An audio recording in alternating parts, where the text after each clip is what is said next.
नमस्कार साथियों, लोकसभा चुनाव 2024 जोर शोर से चल रहा है। संवैधानिक रूप से लोगों का सदन है।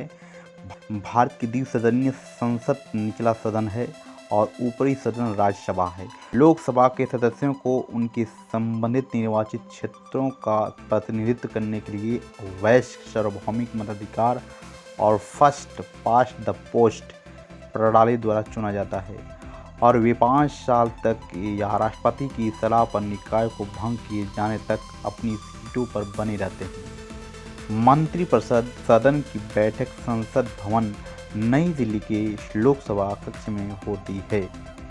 भारत के संविधान द्वारा आवंटित सदन की अधिकतम सदस्यता 552 है। प्रारंभ में 1950 में यह 500 थी। वर्तमान में सदन में 543 सीटें हैं, जो 543 निर्वाचित सदस्यों के चुनाव द्वारा दाखिल की जाती है।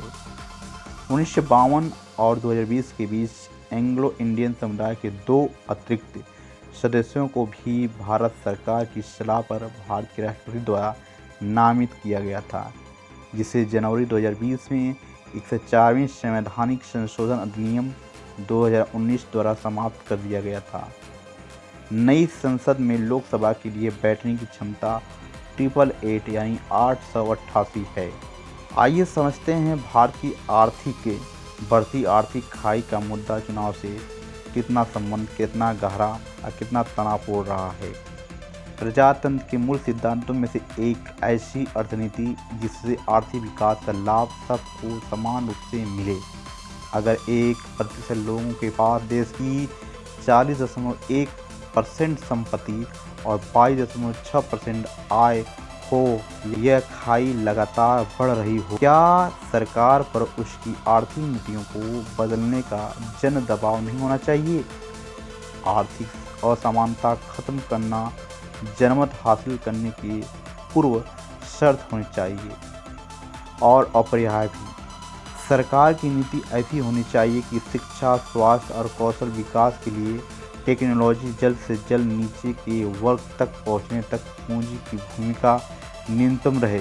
ऐसा नहीं हो रहा है। देश में ये सब नहीं हो रहा है, इसलिए जो अमीर हैं वो बढ़ते जा रहे हैं, उनकी तादाद बढ़ती जा रही है, गरीब होता जा रहा है। पूंजीगत निवेश के नाम पर सरकार को जोर अगर अंतर्राष्ट्रीय स्तर के एयरपोर्ट, हाईवे या ऐसे उद्योगों को बढ़ाने पर हो जिनमें पूंजी का प्रभुत्व हो तो, लेकिन उनके अनुपात में नौकरियां कम सृजित हो, तो इसे जॉबलेस ग्रोथ कहते हैं। यही कारण है कि भारत की जीडीपी तो बढ़ रही है, लेकिन मानव विकास सूचकांक में 34 साल से देश वहीं के वहीं है और पहली बार विनिर्माण से ज़्यादा मजदूर निर्माण कार्यों में या ढाबों जैसे असंगठित क्षेत्रों में बेहद कम दिहाड़ी पर काम कर रहे हैं। ये बहुत दयनीय दशा है भारत की। इसमें दो राय नहीं है कि अपने दम पर 8-9 करोड़ रोजगार देने वाला एमएसएमई सेक्टर बुरी हालत में है। एक बड़ा सवाल है, विपक्ष पर संपत्ति हड़पने का आरोप लगाकर कहीं एक गंभीर मुद्दे को जन विमर्श से हटाया तो नहीं जा रहा है।